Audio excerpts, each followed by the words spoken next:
Salve a todas, salve a todos.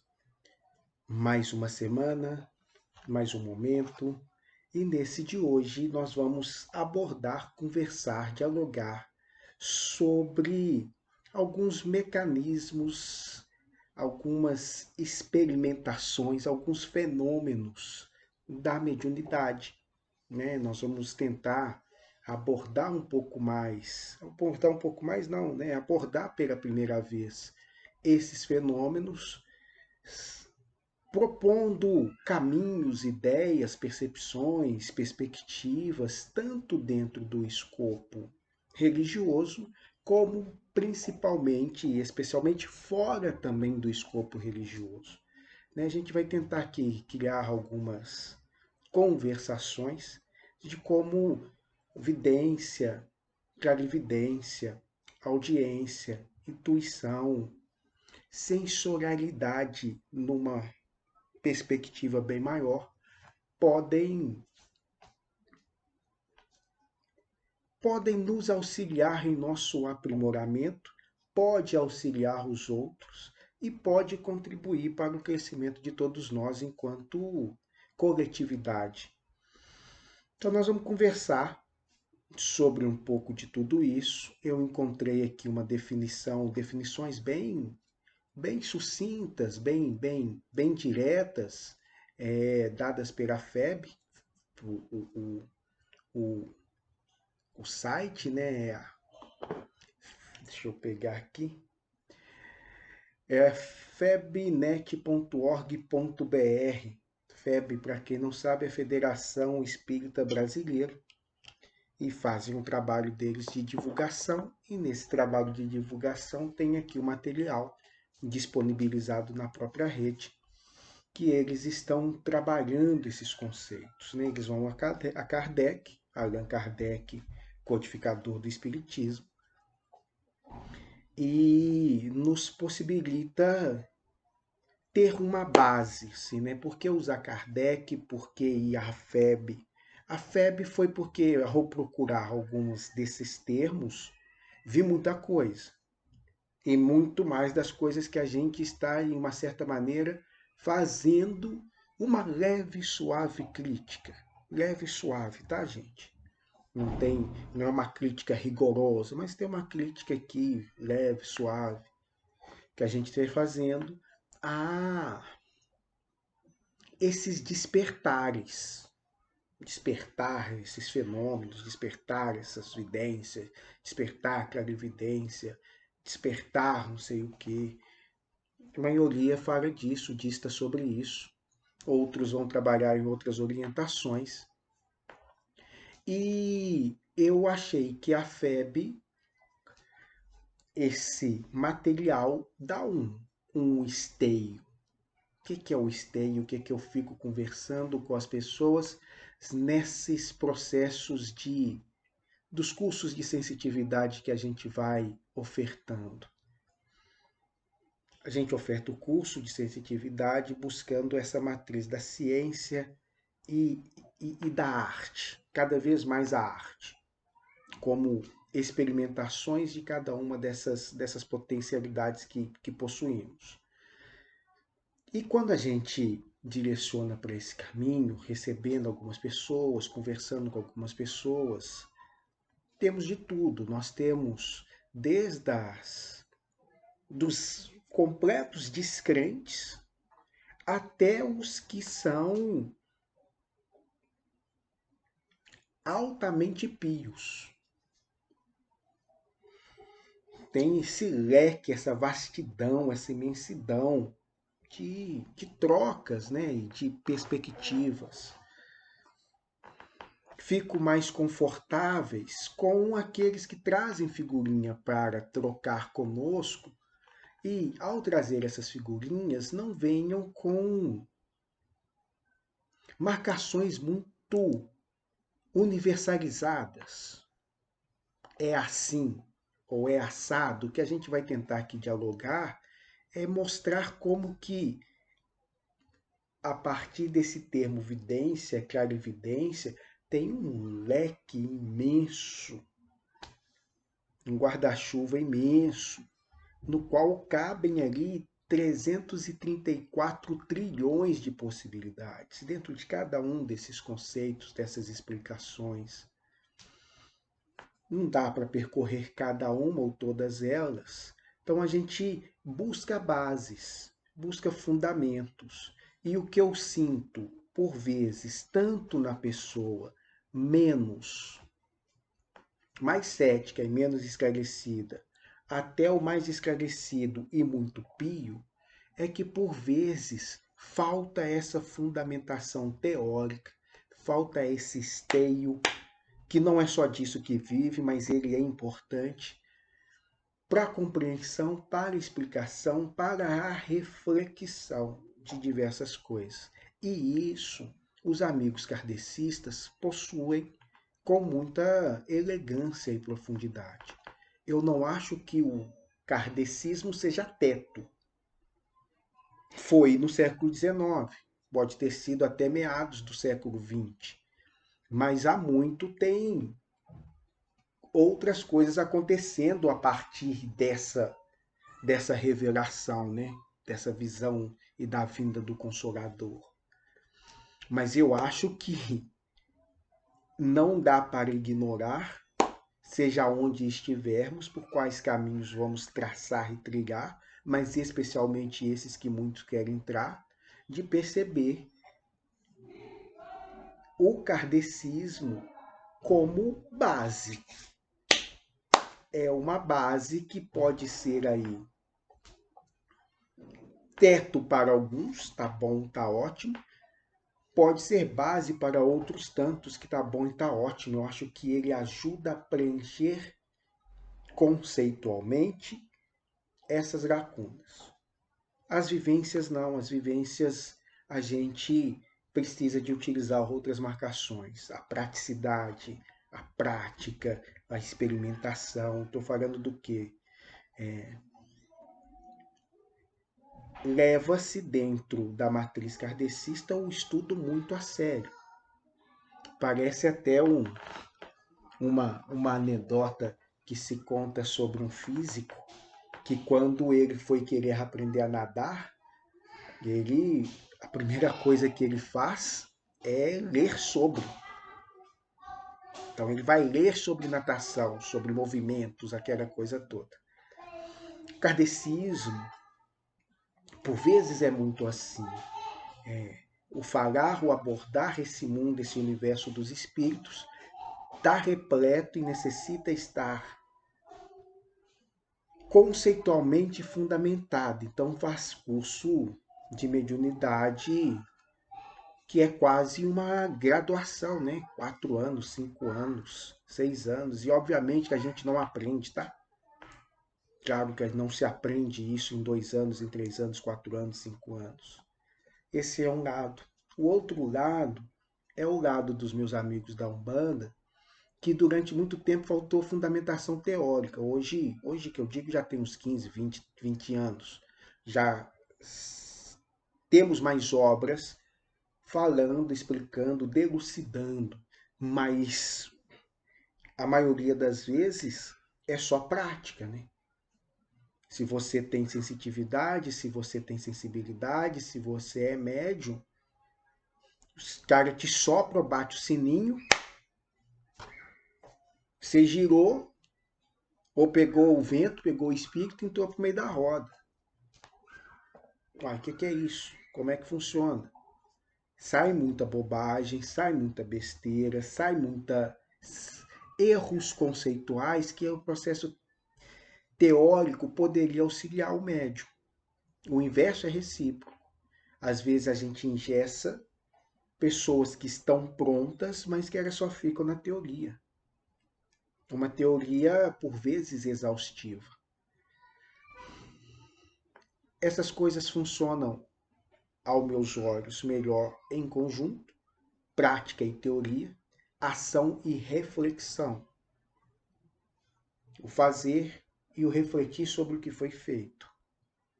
Refletir sobre o que foi feito e melhorar esse nosso fazer.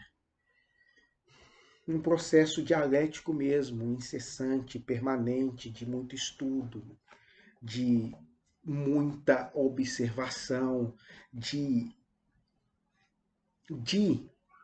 entendimento que, a maioria das vezes, todas essas coisas que estamos vendo, que estamos ouvindo, que estamos percebendo,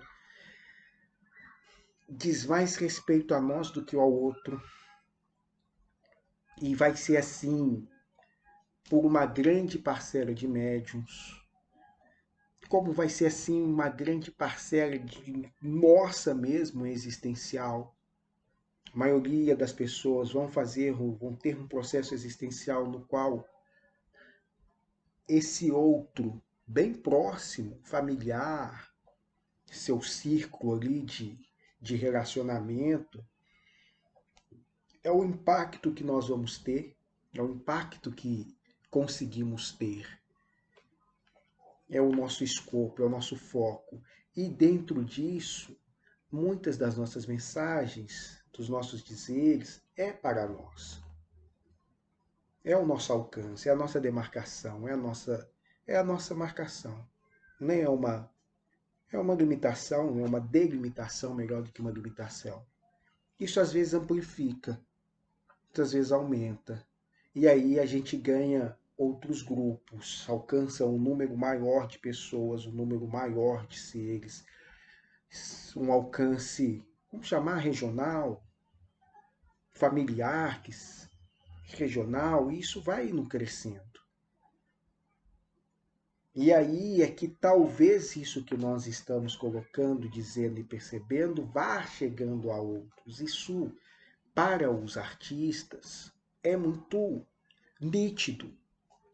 E não tem nada a ver, tá, com qualidade. Eu toco para 350 mil pessoas, então eu sou melhor. Não, não é uma questão numérica. É uma questão mesmo de amplitude da mensagem. É mesmo uma questão de aferimento das nossas sensorialidades. É mesmo uma frequência vibracional do nosso ser, a quem se destina, a quem chega o que nós estamos dizendo. Então tem um cara que toca muito bem, ele é muito bom, mas a amplitude dele, por diversos motivos, é fazer o show mesmo ali no barzinho da esquina. E ele é bom, tá? Então ele escuta o outro cara cantando ou tocando na rádio, não significa que ele seja pior, muito pelo contrário, às vezes até. São outras amplitudes, outras calibrações e cada um de nós realizando o nosso trabalho, modulando e regulando as frequências nos lugares e nos locais que precisamos estar. Essa tranquilidade é importante a gente ter. E essa tranquilidade nós vamos tendo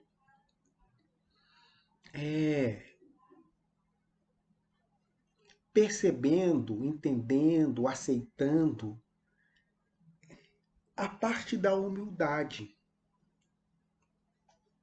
Não é só um movimento do querer, do desejo. Isso influencia e é muito bom. Mas tem diversos outros fatores, diversas outras combinações que fazem esses ajustes. Tem uma tendência que está sendo cada vez mais divulgada, e ela é importante, não podemos descaracterizá-la, que é as pessoas fazerem uma modelagem nela mesma, uma regulagem interna para alcançarem uma amplitude maior. Gente, tomem cuidado. Cuidado. Tem uma sabedoria por trás da nossa amperagem que é muito sábia. Consegue ter percepções sobre nós mesmos que por vezes não estamos vendo. Então, o cara, o que eu estou falando, né? Os ensinamentos de tirar algumas travas, algumas crenças limitantes, alguns repertórios como esse que as pessoas retiram. Isso de fato te dá um upgrade. Uf. Só que muitas vezes essas pessoas não têm sustentação para isso. O que elas vão produzir com esse upgrade é um destoante. Elas vão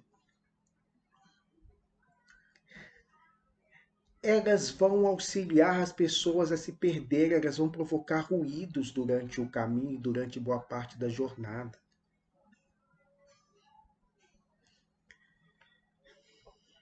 Não dá para fazer muitos saltos de etapas. Então vão com calma.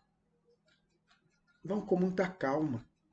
Não precisa de correr nisso não. Isso daí não precisa de correr.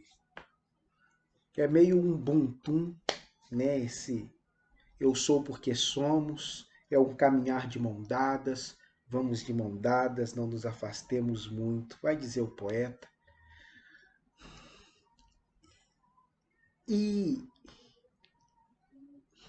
os trabalhos são bonitos, independente de. Então você tem a doninha que está fazendo a benzição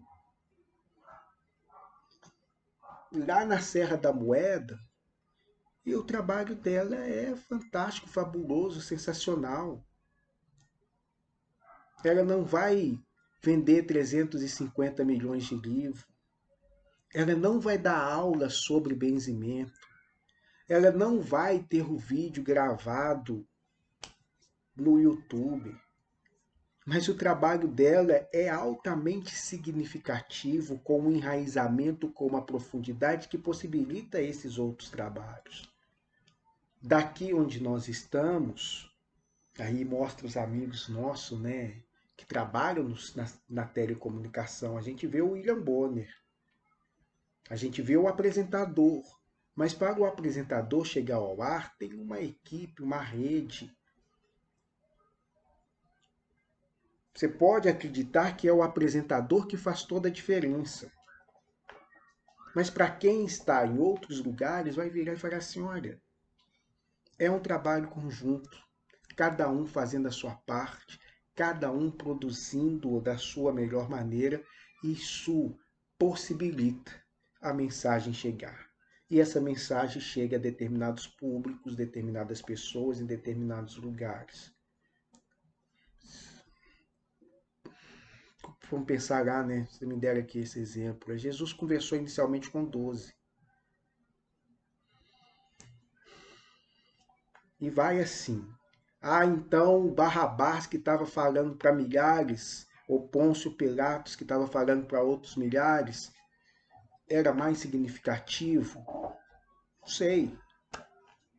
São critérios aí que a gente tem que ir tentando perceber, conversar. Então, isso é o escopo inicial, que não estava nos planos, mas esses planos mudam mesmo, sempre aparecem. Faz parte dessa dimensionalidade que queremos trabalhar. A primeira que eu vou falar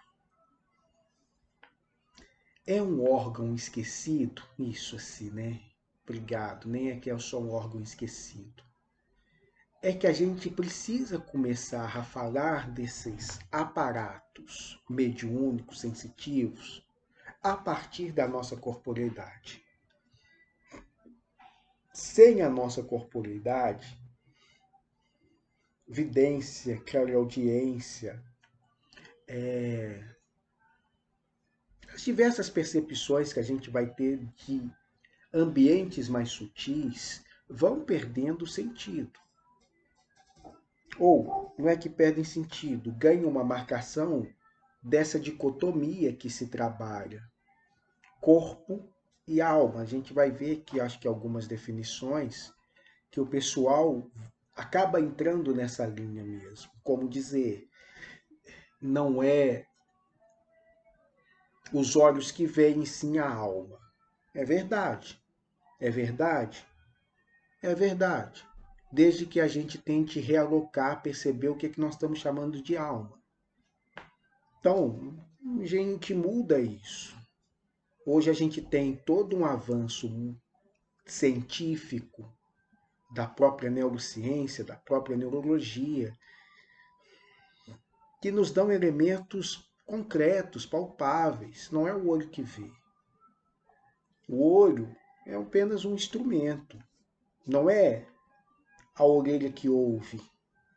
Não é o nariz que cheira. Não é a língua que lambe ou sente. Por trás de tudo isso, dessas percepções mais imediatas e primárias, tem uma adequação, um estudo, um reconhecimento da mente, do cérebro. Se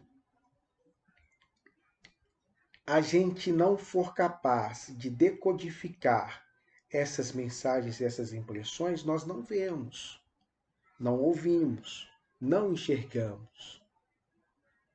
Então aqui agora está tendo milhares de sons, milhares de imagens, mas a gente só decodifica aquelas nas quais somos educados para. Não é possível, até é possível, mas não é de bom tom pensar então que isso é só um fenômeno do espírito, ou que isso é só um fenômeno corporal. Isso é aquela mescla que nós estamos aqui quase o tempo inteiro alardeando de corporeidade. Não vamos fazer a distinção. E daí essa nossa necessidade evolutiva. Olha, vamos evoluir enquanto somatória.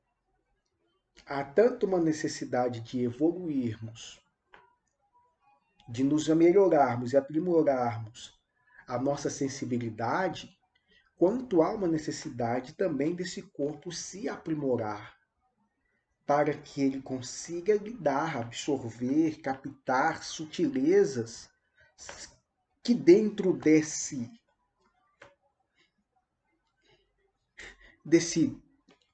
corpo, que dentro dessa materialidade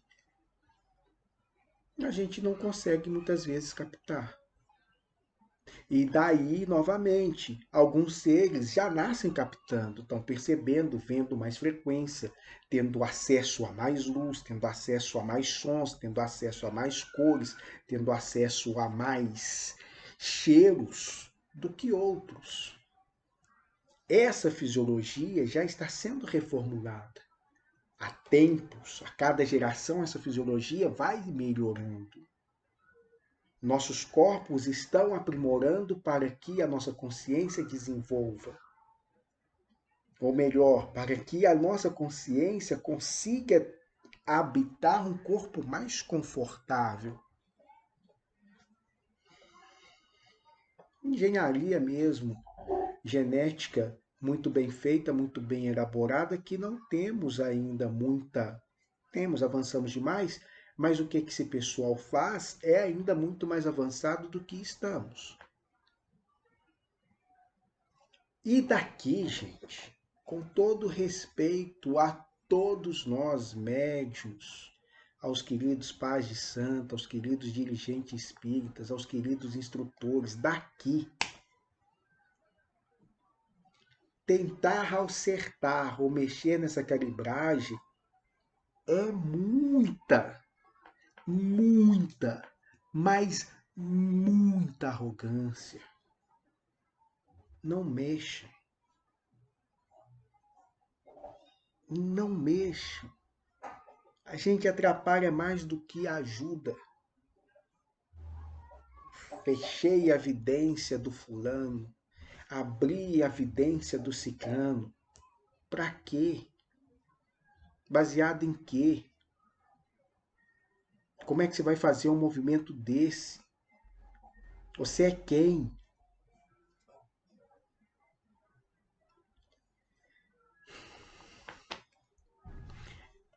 Eu acho desnecessário. Por isso a insistência sempre, gente, aprende a lidar.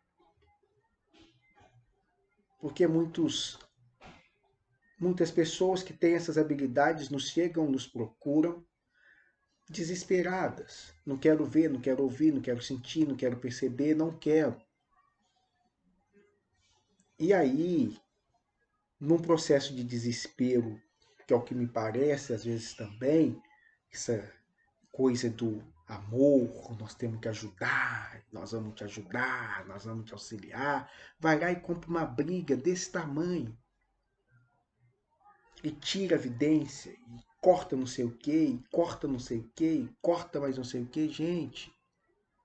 É esses exemplos que eu vou tentar dar, dois exemplos, volto para os fundamentos, tento seguir mais bonitinho aqui dentro, mais ou menos da arquitetura que eu pensei, mas já tá vendo, tudo bagunçado, é. Não é possível isolar um fato, um ato, uma habilidade. Então, muitas pessoas, com por medo, por insegurança, por desconhecimento, por ignorância, fecham essas suas potencialidades e essas suas habilidades, às vezes com a ajuda de terceiros. Não estou falando que é fácil, não, tá? A gente mesmo, eu mesmo já bloqueei 355 mil coisas. Não quero, não vou fazer. A gente faz os bloqueios naturais. O medo é a nossa primeira reação. Ou esquivar, ou correr, ou né, se defender. O que eu quero colocar é que nossa autodefesa, apesar de boba, ela é mais respeitada. É você se autodefendendo. O inverso, eu ir lá, pegar você e fazer uma extração de algo que a princípio não me diz respeito diretamente, parece ser de uma violência, me parece ser de uma arrogância desnecessária. E o que eu estou falando? É que quando a gente está pensando em vidência, por exemplo, a gente acredita que a vidência é ficar vendo espírito. Gente, isso daí não tem sentido. Cada vez menos. Daqui a pouco nós vamos ter aqui a telecomunicação. Esqueci o termo mais correto, gente. Transcomunicação. Daqui a pouco teremos a transcomunicação, na qual a gente vai conseguir ver o ente querido pelo seu aparelho celular, pelo seu notebook, pela própria televisão. Já está acontecendo isso. Tem pesquisadores fazendo esse trabalho. E diante desses trabalhos, qual a função do médium? Se o médium está ali se desenvolvendo para ficar achando que isso para ele, a função é ver espírito ou ouvir espírito, quando ele for praticamente as máquinas puderem fazer isso com mais elegância, mais sofisticação, o que nós vamos ficar fazendo? Então, esses reducionismos, que é essa visão muito materializada do plano espiritual, a gente precisa ir aos poucos tentando abrir novos patamares, novos horizontes. É importante sim, mas não é o essencial. Então, essa redução de que a mediunidade está diretamente relacionada única e exclusivamente ao mundo dos espíritos é uma coisa que a gente já começa tentando abre isso aí. Não abrindo, quais movimentos que acontecem? É que quando eu peço ao universo, tem pessoas que fazem oração, pessoas que fazem ritual, pare e acabe com a minha vidência. Eles fazem isso. Tá, então fechou. Pedido seu. Nós estamos trabalhando numa época em que cada vez mais nossa vontade é respeitada. Ah, não era antes? Isso daí a gente já falou um pouco sobre essas questões do karma. Diferente.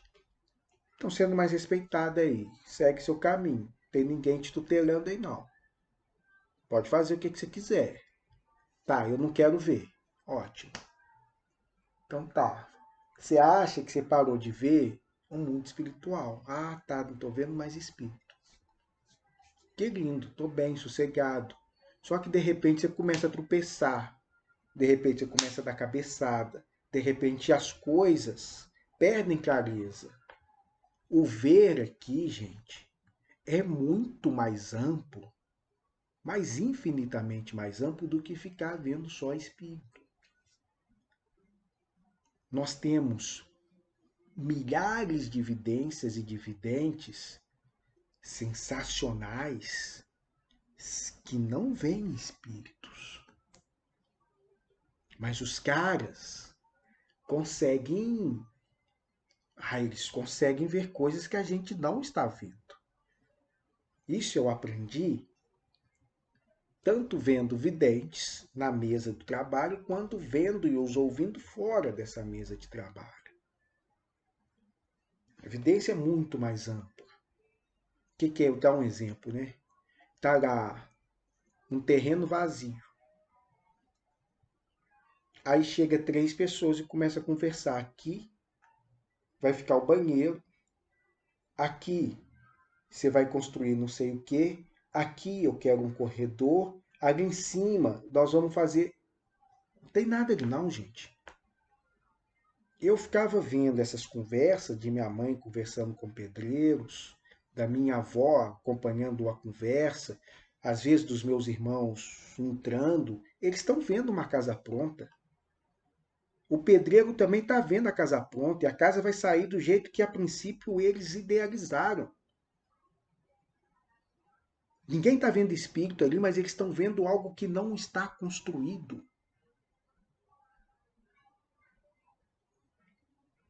Evidência. Quando eu peço para acessar essa minha perspectiva só do mundo espiritual, eu fecho essas minhas possibilidades no mundo concreto. Simples assim. E doloroso do mesmo jeito. Ah, por que, que as coisas da minha vida não estão dando certo? Porque eu estou sendo castigado? Porque estou tomando couro espiritual? Não, filho. É muito raro agora. Antes era mais comum. O pessoal fica te procurando para te bater. Isso. Pode acreditar, você não é tão importante assim não. São essas escolhas que a gente faz por ignorância, por desconhecimento, por medo, que bloqueiam muitas coisas. Precisamos abrir. Então agora eu vou parar esse. A partir dos próximos eu começo a trabalhar e falar um pouco mais. Trazer um pouco mais especificamente cada uma delas. Vamos ver como é que vai ser. Abraço.